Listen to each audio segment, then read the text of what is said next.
Parveen खातोला Rajguru Navodaya classes में आप सभी का स्वागत करती हूँ। पिछले वीडियो में हमने एकीक नियम से संबंधित जो सेकंड टाइप के सवाल थे उनको हल किया था। आज हम इस वीडियो में इसके थर्ड टाइप के सवालों को हल करेंगे। हमारा प्रश्न है 8 दर्जन सेबों का मूल्य 120 रुपये है, 3 दर्जन संतरों का मूल्य 60 रुपये है, तो 2 दर्जन सेबों तथा 5 दर्जन संतरों का कुल मूल्य ज्ञात कीजिए। यानी 2 दर्जन सेबों और 5 दर्जन संतरों का हमें कुल मूल्य ज्ञात करना है। तो यहाँ पर 8 दर्जन सेबों का मूल्य में दे रखा है, तो हम एक का निकालेंगे और एक का आने के बाद हम 2 दर्जन सेबों का भी मूल्य निकालेंगे। 3 दर्जन संतरों का मूल्य में 60 रुपए दे रखा है, तो हम 1 दर्जन संतरों का मूल्य निकालेंगे और फिर 5 दर्जन संतरों का मूल्य भी निकाल लेंगे और फिर उनका कुल मूल्य पूछा है तो उन दोनों को हम जोड़ देंगे। तो अब हम हल करते हैं। यहाँ पे तो हम देखो अब इकाई भी देख लेते हैं। यहाँ पर देखिए दर्जन है और यहाँ पर भी हमें क्या पूछा है, दर्जन ही पूछा है, 2 दर्जन सेबों का। और यहाँ पर भी 3 दर्जन संतरे हैं और यहाँ पर 5 दर्जन संतरे। यानी हमने इकाइयां देखी तो इकाई हमारी सबसे पहले इकाई देखना जरूरी है। तो इकाई हमारी समान है तो इसलिए हम इसको हल करते हैं। तो लिखेंगे कि चूंकि 8 दर्जन सेबों का मूल्य बराबर 8 दर्जन सेबों का मूल्य 120 रुपए है, इसलिए अब हम 1 दर्जन का निकालेंगे। तो 1 दर्जन सेब का मूल्य और 1 दर्जन सेब का मूल्य हमारे कम होगा। कम के लिए भाग करते हैं, यानी 120 बटा में 8 रुपए हो जाएगा। यानी 8 दर्जन संतरों के मूल्य में हम 8 का भाग लगा देंगे, यानी जितनी इनकी संख्या है 8 दर्जन, तो उसका भाग हम लगा देंगे। इसलिए अब कितने का पूछा है हमें, यहाँ पे 2 दर्जन सेब होगा। तो यहाँ पर भी हम लिख देंगे 2 दर्जन, इसलिए 2 दर्जन सेबों का मूल्य बराबर, तो 2 दर्जन सेबों का मूल्य क्या होगा, ज्यादा होगा। तो 120 बटा में 8 गुणा में 2। ठीक है, अब कट रहे हैं तो इनको काट लेंगे। 2 से कट रहा है, 8 से भी कट रहा है, ठीक है, और 2 के 5 से भी कट रहा है, 4 से भी कट रहा है, तो 2 से इसको काट लेते हैं। 2 एकम 2, 2 चौक 8, और 4 से कट रहा है, 4 एकम 4, 4 3 12, 0 भाग गया, भाग टूट की 0। 30 को 1 से गुणा किया तो 30 रुपये, यानी 2 दर्जन सेबों का मूल्य हमारे पास 30 रुपए आ गया है। ठीक है, अब हम 5 दर्जन संतरों का मूल्य निकालते हैं। तो जो हमें दे रखा है पहले तो उनको लिख लेते हैं। तो हम लिखेंगे चूंकि क्या दे रखा है, 3 दर्जन संतरों का मूल्य। तो चूंकि 3 दर्जन संतरों का मूल्य बराबर 60 रुपए है। 3 दर्जन संतरों का मूल्य कितना है, 60 रुपए, इसलिए अब 1 दर्जन का निकालेंगे, क्योंकि हम एक एक नियम पढ़ रहे, तो एक एक नियम से इसको हल कर रहे हैं। 1 दर्जन संतरों का मूल्य बराबर, तो 1 दर्जन का कम होगा और कम के लिए क्या करते हैं, भाग। तो 60 बटा में 3 रुपए। अब कितने का निकालना था हमें, यहाँ पे संतरों का 5 दर्जन संतरों का मूल्य निकालना था। तो हम लिख देंगे इसलिए 5 दर्जन संतरों का मूल्य बराबर ज्यादा होगा और ज्यादा के लिए गुणा करते हैं। तो 60 बटा में 3 गुणा में 5। ठीक है, अब कट रहे तो काट लेंगे। तो 3 5 नहीं कट रहे, लेकिन 3 और 60 3 के 5 से कट रहे, तो इनको काटे। 3 एकम 3 और 3 से 2 बार और 0 बार, यानी 20 बार कट गया। ठीक है, और 20 को 5 से गुणा किया तो 100 रुपए, क्या आ गया, 100 रुपए। तो हमारे पास 5 दर्जन संतरों का मूल्य 100 रुपए आ गया और 2 दर्जन सेबों का मूल्य 30 रुपए आ गया। अब हमें उनका कुल मूल्य पूछा था, तो कुल का मतलब होता है जोड़ देना। तो यहाँ पर हम कुल मूल्य निकाल लेंगे, यानी कुल मूल्य लिख देंगे। तो हमारे पास हो जाएगा 30 प्लस 100 बराबर 130 रुपए, यानी कुल मूल्य हो जाएगा 2 दर्जन सेबों और 5 दर्जन संतरों का कुल मूल्य 130 रुपए। 30 रुपए तो हमारे 2 दर्जन सेबों का मूल्य है और 100 रुपए हमारे 5 दर्जन संतरों का मूल्य आया है, तो दोनों को जोड़ते हमारे कितने हो जाएंगे, 130 रुपये। ठीक है, अब इसके बाद हम नेक्स्ट प्रश्न हल करते हैं। हमारा 5 किलोग्राम चावल का मूल्य 7 किलोग्राम गेहूं के मूल्य के बराबर है। यदि 1 किलोग्राम गेहूं का 1 किलोग्राम चावल का मूल्य ज्ञात कीजिए। ठीक है, तो यहाँ पर हमारे 5 किलोग्राम चावल का मूल्य 7 किलोग्राम गेहूं के मूल्य के बराबर। इसका मतलब है कि 5 किलो चावल जितने रुपए के आएंगे, 7 किलोग्राम गेहूं भी उतने ही रुपए के आएंगे। तो यहाँ पर हमें 1 किलोग्राम गेहूं का मूल्य तो दे रखा है और 1 किलोग्राम चावल का मूल्य में यहाँ पर पूछा गया है। ठीक है, तो यहाँ पर 1 किलोग्राम गेहूं का मूल्य अगर हमारे पास 60 रुपए है, तो यहाँ पर 7 किलोग्राम गेहूं दे रखे, तो हम 7 किलोग्राम गेहूं का मूल्य निकाल लेंगे। और 7 किलोग्राम गेहूं का मूल्य जब हमारे पास आ जाएगा, तो फिर 5 किलोग्राम चावल का मूल्य भी आ गया। क्यों? क्योंकि दोनों के मूल्य क्या थे, बराबर थे। और 5 किलोग्राम हमारे पास जब चावल का मूल्य आ जाएगा, तो फिर हम 1 किलोग्राम चावल का मूल्य भी निकालेंगे। देखिए यहाँ पर हम हल करते हैं। तो सबसे पहले जो चीज दे रखी है हमें, उसको हम लिख लेंगे। क्या दे रखी है कि 5 किलोग्राम चावल का मूल्य बराबर 7 किलोग्राम गेहूं का मूल्य। जैसा उसने कहा है वैसा मैंने यहाँ पे लिख दिया है कि 5 किलोग्राम चावल का मूल्य बराबर है 7 किलोग्राम गेहूं के मूल्य के बराबर। ठीक है, तो यहाँ मैंने बराबर का निशान लगा दिया, यानी 7 किलोग्राम गेहूं जितने के आएंगे उतने ही 5 किलोग्राम चावल आएंगे, या 5 किलोग्राम चावल का मूल्य जितना आएगा 7 किलोग्राम गेहूं का मूल्य भी उतना ही आएगा। ठीक है, तो यहाँ पर 1 किलोग्राम गेहूं का दे रखा है, तो 1 किलोग्राम गेहूं से हम यहाँ पर 7 किलोग्राम गेहूं का मूल्य निकाल लेंगे सबसे पहले। तो चूंकि 1 किलोग्राम गेहूं का मूल्य 1 किलोग्राम गेहूं का मूल्य बराबर 60 रुपये। ठीक है, तो यहाँ 7 किलोग्राम के बराबर था, इसलिए यहाँ पर 7 किलोग्राम का हम यहाँ पर निकाल लेंगे। इसलिए 7 यानी किलोग्राम गेहूं का मूल्य बराबर होगा, तो ज्यादा होगा, और ज्यादा के लिए क्या करते हैं, गुणा। तो 60 गुणा में 7, तो कितना हो गया हमारे 420, यानी 7 को 0 से गुणा किया 0, 7 चंग 42, तो 420 रुपये आ गया हमारे 7 किलोग्राम गेहूं का मूल्य। अब 7 किलोग्राम गेहूं का मूल्य जब यहाँ पर 420 रुपये आ गया है, इसका मतलब है कि 5 किलोग्राम गेहूं का मूल्य भी 420 रुपये ही है। क्यों है? क्योंकि हमें ऊपर ही कह दिया था कि 5 किलोग्राम चावल का मूल्य 7 किलोग्राम गेहूं के मूल्य के बराबर है, इसलिए यहाँ पर 7 किलोग्राम गेहूं का मूल्य 420 आया है। इसका मतलब 5 किलोग्राम चावल का मूल्य भी 420 रुपये ही है। अब हमारे पास 5 किलोग्राम चावल का मूल्य आ गया है और हमसे यहाँ पर 1 किलोग्राम चावल का मूल्य पूछा है, तो हम आराम से इसको निकाल लेंगे। तो हम लिखेंगे यहाँ पर कि चूंकि 5 किलोग्राम चावल का मूल्य बराबर 420 रुपये है, इसलिए 1 किलोग्राम चावल का मूल्य बराबर होगा, तो 1 किलोग्राम का कम होगा, कम के लिए क्या करते हैं, भाग।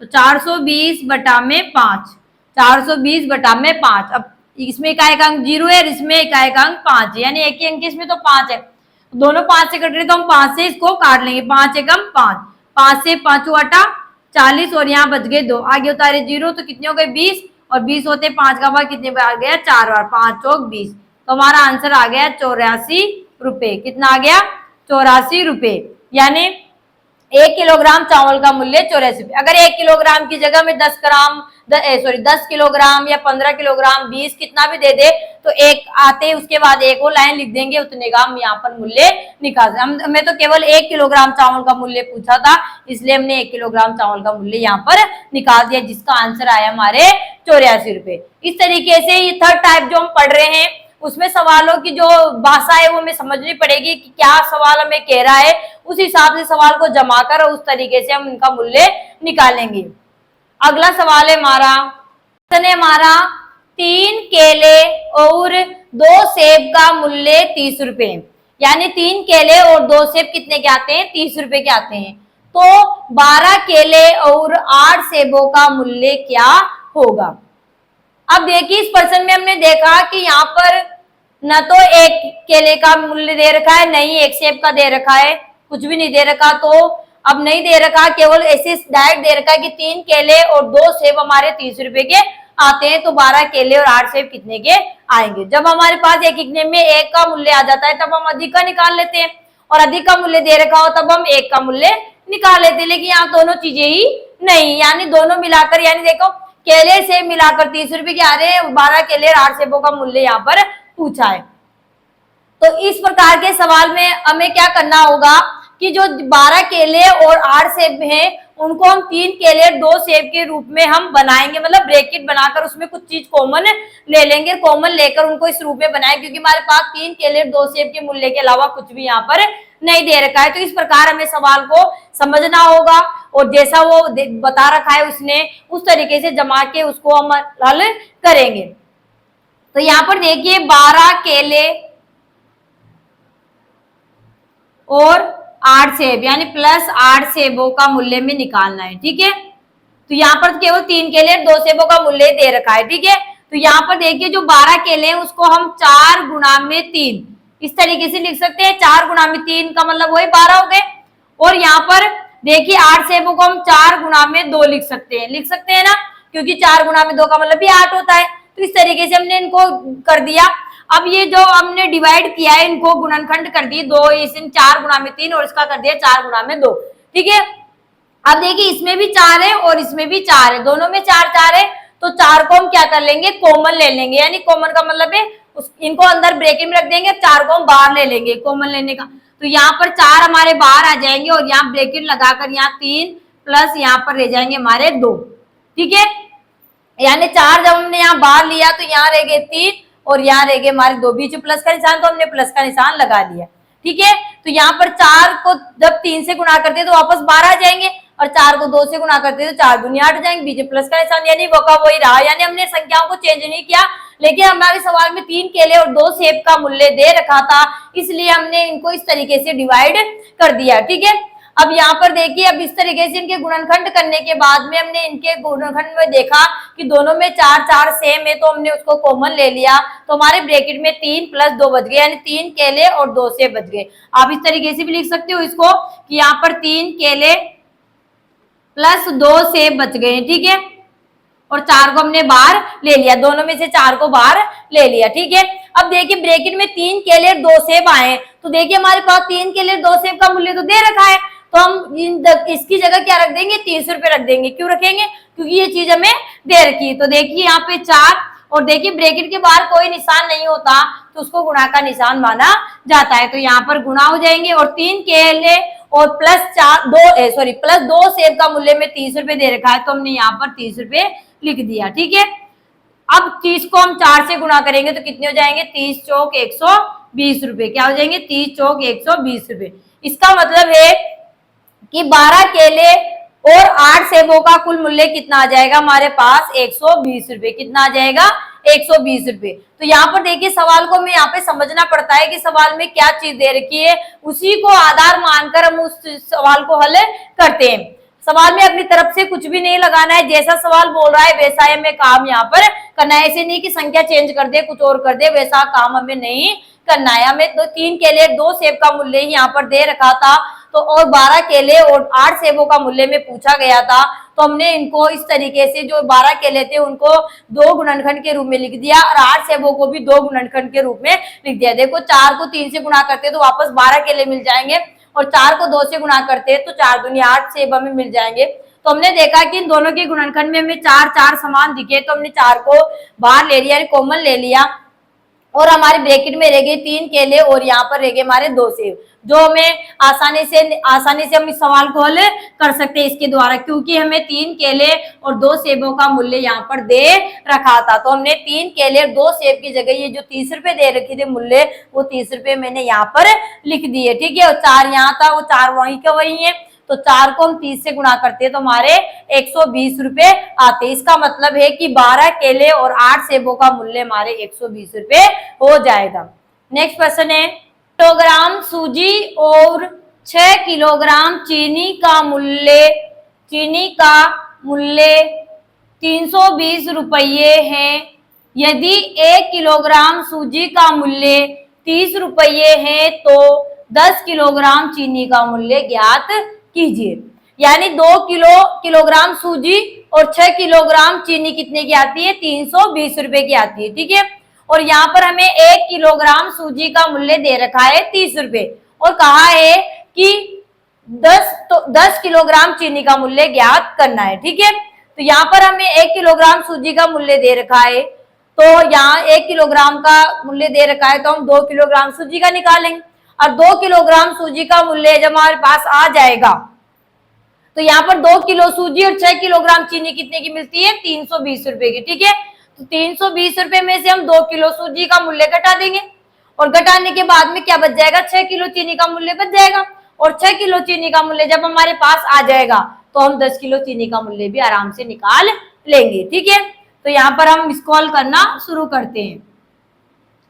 तो सबसे पहले हम लिख देंगे 2 किलोग्राम सूजी और 6 किलोग्राम चीनी का मूल्य बराबर 320 रुपए। दोनों का मिलाकर मूल्य कितना है, 320 रुपए। यानी 2 किलो सूजी और 6 किलोग्राम चीनी कितने की आती है, 320 रुपए की, ठीक है। चलिए, तो यहाँ पर हम शुरू करते हैं अब। तो चूंकि अब 1 किलो सूजी का मूल्य दे रखा है, तो इसी के आधार मानकर इसी से हम क्या करेंगे, पूरे सवाल को हल करेंगे। तो देखिए, चूंकि 1 किलोग्राम सूजी का मूल्य 1 किलोग्राम सूजी का मूल्य बराबर 30 रुपये, इसलिए अब कितनी दे रखी थी यहाँ पे सूजी, 2 किलो दे तो 2 किलो का निकालेंगे, 1 का दे रखा है तो इसलिए 2 किलोग्राम सूजी का मूल्य बराबर, ज्यादा होगा ज्यादा के लिए गुणा, तो 30 गुणा में 2, तो 30 दूनी 60 रुपए। 2 किलो सूजी का मूल्य कितना आ गया, 60 रुपए, ठीक है। अब यहाँ 2 किलो सूजी और 6 किलोग्राम चीनी का मूल्य 320 दे रखा था, तो हम यहाँ पर क्या लिख देंगे कि चूंकि 2 किलोग्राम सूजी प्लस 6 किलोग्राम चीनी का मूल्य, दोबारा लिख रही हूं मैं लाइन जो ऊपर लिखी थी कि 2 किलोग्राम सूजी प्लस 6 किलोग्राम, प्लस का निशान लगाया क्योंकि दोनों का मिलाकर मूल्य, इसलिए मैंने यहाँ प्लस का निशान लगा दिया। कितना है, 320 रुपए। अब यहाँ पर 2 किलो सूजी का मूल्य तो हमारे पास आ गया, तो यहाँ पर हम क्या करेंगे, यहाँ पर 6 किलोग्राम चीनी का मूल्य ही रह जाएगा, ठीक है, क्योंकि ये 2 किलोग्राम सूजी का मूल्य जो 60 आया था वो इधर आगे घट जाएगा। अब पूरी लाइन लिख के बता देती हूँ आपको। देखिए, 2 किलोग्राम सूजी का मूल्य हमारे पास आ गया, तो हम यहाँ पर 2 किलोग्राम सूजी की जगह क्या लिख देंगे, 60 रुपए। यानी 60 रुपए प्लस 6 किलोग्राम चीनी का मूल्य बराबर 320 रुपए, ठीक है। 60 रुपए प्लस 6 किलोग्राम चीनी का मूल्य 320, यानी मैं जमा के बता रही हूँ आपको पूरी तसल्ली से कि यहाँ 2 किलोग्राम सूजी और 6 किलोग्राम चीनी का मूल्य 320 था, इसलिए 2 किलोग्राम सूजी का मूल्य हमारे पास आ गया, क्योंकि 1 किलोग्राम सूजी का मूल्य में दे रखा था। तो यहाँ 2 किलोग्राम सूजी की जगह मैंने 60 रुपए लिख दिए, प्लस 6 किलोग्राम चीनी, दोनों का मिलाकर मूल्य है 320 रुपए, ठीक है। तो यहाँ पर 60 रुपए है, तो यहाँ प्लस में इसके साथ जुड़ रहे हैं, तो इधर जब हम इसका पक्षांतर करेंगे तो ये घट जाएंगे, तो यहाँ पर क्या बच जाएगी, 6 किलोग्राम चीनी का मूल्य, 6 किलोग्राम चीनी का मूल्य बराबर 320 माइनस 60 रुपए, ठीक है। 320 माइनस 60। अब हम इनको क्या कर लेंगे, घटा देंगे। तो 0 में 0 गए 0, एक उधार लेंगे 12, 12 में 6 गए 6 और यहाँ रह गए 2, यानी 260 रुपए। चाहे तो डाइट कर लो कि 320 में 60 गए तो 260 बचेंगे। अब 260 रुपए हमारे क्या आ गया, 6 किलोग्राम चीनी का मूल्य हमारे पास आ गया। अब अधिक का मूल्य दे रखा है तो हम एक का निकालेंगे, एक का आ जाएगा तो हम फिर उससे वापस अधिक का मूल्य निकालें। तो हमें यहाँ पर क्या पूछा है कि 10 किलोग्राम चीनी का मूल्य ज्ञात कीजिए। अब यहाँ पर 6 किलोग्राम चीनी का मूल्य हमारे पास आ चुका है, तो अब हम लिख देंगे कि चूंकि 6 किग्रा यानी किलोग्राम, 6 किलोग्राम चीनी का मूल्य, 6 किलोग्राम चीनी का मूल्य बराबर 260 रुपए है। ठीक है, इसलिए 1 किलोग्राम चीनी का मूल्य क्या होगा, कम होगा। कम के लिए भाग करते हैं, यानी 260 बटा में 6 रुपए, 260 बटा में 6 रुपए। इसलिए अब हमें कितना पूछा है, परसेंट 10, तो यहां लिख देंगे 10 किलोग्राम चीनी का मूल्य, 10 किलोग्राम चीनी का मूल्य बराबर होगा, तो ज्यादा होगा, ज्यादा के लिए करते हैं गुणा, तो 260 बटा में 6 और गुणा में 10। ठीक है, अब कट रहे तो काट लेंगे, तो 2 से ये भी कट रहा है, ये भी कट रहा है, काट लेंगे, 2 तिया 6 और 2 से इसको काट लेंगे, 2 पंजे 10। ठीक है, अब देखिए ये 6 2 8 0 8 है, तो 3 से नहीं कटेगा, ये 3 है तो ये 3 से कटने वाली ऊपर संख्या नहीं है, 3 5 ये भी नहीं कट रहे, तो अंश को यहाँ पर 260 को 5 से हम यहाँ पर गुणा कर लेंगे। तो देखिए गुणा यहाँ पर कर रहे हैं, तो यहाँ पर गुणा कर लेंगे, तो 5 को 0 से गुणा किया 0 और 5 को 6 से गुणा किया तो 5 6 30 हासिल के 3 और 5 दूनी 10, 10 में 3 जोड़े तो कितने हो गए 13 और बटा में क्या था हमारे 3 भी था। ठीक है, हो गया। अब क्या करेंगे, इसको हम काट लेंगे। ठीक है, इसको दशमलव में बना लेंगे, यानी रुपए पैसे में बना लेंगे। 10 पहले इसको हल कर लेते हैं पूरा, तो 3 एकम 3 और 3 से कटेगा ये 3 चौक 12। ठीक है, कितने बच गए 1, आगे उतारे 0, कितनी बार गया भाग, 3 तिया 9, फिर कितने बच गए 1, आगे उतारे 0, कितने हो गए 10, तो फिर 3 तिया 9। अब भाग नहीं जा रहा, आगे बढ़ाना है, तो यहाँ पर हम क्या लगा देंगे दशमलव, और दशमलव लगते यहाँ पर क्या हो जाएगा 0, यानी 1 बच गया था 0 हो गया, तो फिर 3 तिया 9 और फिर कितने बच गए हमारे 1 बच गए, तो फिर लगा देंगे 0, तो 3 तिया 9, यानी चलती जाएगी, यानी हमारी दशमलव संख्या कभी खत्म ही नहीं होगी, यानी आसान दशमलव बन जाएगी। तो हमें पता है कि जो हमारे रुपए पैसे में जो पैसे हैं हमारे 1 रुपए में 100 पैसे होते हैं, यानी इसके दशमलव के बाद 2 अंकों तक इसके अंक चलते हैं, तो हम 2 अंक तक ही इसको निकालें, क्योंकि जब तक हम करते जाएंगे कभी खत्म नहीं होगी, क्योंकि ये आसान दशमलव आ चुकी है हमारे पास। तो हमारा आंसर आ गया 433.33 रुपये, 433.33 रुपये। ठीक है, इस तरीके से हम इसको काट लेंगे। तो अगर अलग अलग पूछा है तो हम अलग अलग भी बता देंगे, तो हमारा आंसर हो जाएगा 433 रुपये और 33 पैसे। ठीक है, 433 तो रुपये और 33 पैसे, और डायरेक्ट रुपए में अगर दशमलव में आंसर है तो 433.33 433.33 आ जाएगा, और अगर रुपए पैसे अलग दे रखे तो 433 रुपये 33 पैसे आ जाएंगे। और अगर मिस्र बिन में दे रखे तो मिस्र बिन में भी हम इनको बता सकते हैं। इस तरीके से देखिए आराम से हमें सवाल को समझना है कि सवाल क्या कह रहा है, तो जैसा सवाल कह रहा है उस सवाल को पहले समझना है, और समझने के बाद देखना है कि कहाँ से हमें किसका मूल्य मिल जाएगा, और वहां से हम कैसे इस तरीके से सवाल में जो दे रखा है उसका मूल्य कैसे हम निकाल लेंगे। तो यहाँ पर जब मैंने ये जो सवाल बताए हैं चारों ही सवालों के जो मतलब भाषा थी वो अलग अलग थी। ठीक है, तो यहाँ पर देखना पड़ता है मैं सवाल में पूछा क्या रखा है और इस सवाल में दे क्या रखा है, उसी को आधार मानकर पूरे सवाल को हल करते हैं। तो यहाँ पर 2 किलोग्राम सूजी और 6 किलोग्राम चीनी का मूल्य दे रखा था, तो यहाँ पर 1 किलोग्राम सूजी का मूल्य से हमने 2 किलोग्राम सूजी का मूल्य निकाल लिया, और जैसे ही 2 किलोग्राम सूजी का मूल्य आया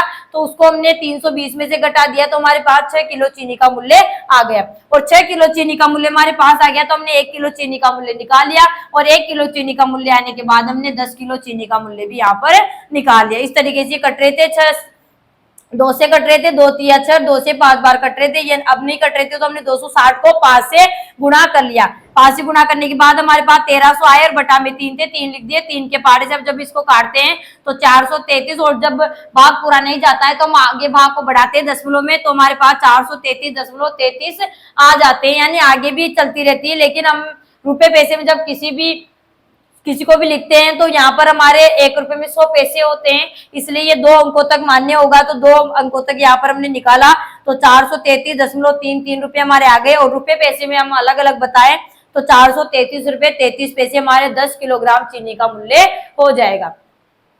तो आपको ये जो मैंने सवाल बताए वो समझ में आ गए होंगे। अगर आपको हमारा वीडियो पसंद आए तो वीडियो को लाइक जरूर कीजिए और चैनल को सब्सक्राइब भी कीजिए। और आपको अगर कोई सवाल समझ में नहीं आता है और आप पूछना चाहते हो तो आप कमेंट बॉक्स में सवाल भी लिखिए, मैं उन सवालों का जवाब जरूर दूंगी। तब तक के लिए धन्यवाद। जय हिंद, जय भारत।